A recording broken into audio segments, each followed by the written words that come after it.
ഒറ്റ മൈൻഡ് ട്രിപ്പാണല്ലോ ഇപ്പോഴത്തെ ട്രെൻഡ്. അപ്പം ഞങ്ങളും പോയിട്ടുണ്ടായിരുന്നു കഴിഞ്ഞ വാലന്റൈൻസ് ഡേക്ക് ഒരു ഒറ്റ മൈൻഡ് ട്രിപ്പ്. സാധാരണ ഏതെങ്കിലും ഒരു ട്രിപ്പ് പോകുകയാണെന്നുണ്ടെങ്കിൽ ഞങ്ങൾ രണ്ടുപേരും മാത്രമാണ് പോകാറ്. പക്ഷേ ഈ പ്രാവശ്യം ഞങ്ങളുടെ കൂടെ വേറൊരു കപ്പിളും കൂടെ ഉണ്ടായിരുന്നു. അതുകൊണ്ട് തന്നെ അത്യാവശ്യം കുറച്ച് സജഷൻസ് ഒക്കെ ഉണ്ടായിരുന്നു.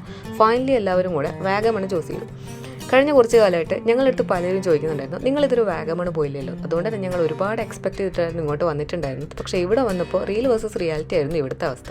ഇവിടുത്തെ സീസണിൻ്റെ പ്രശ്നമാണോ അല്ലെങ്കിൽ ഞങ്ങളുടെ പ്രശ്നമാണോ എന്നറിയില്ല, ഞങ്ങൾക്ക് ആർക്കും വാഗമൺ അത്രയ്ക്ക് അങ്ങോട്ട് ഇഷ്ടപ്പെട്ടില്ല.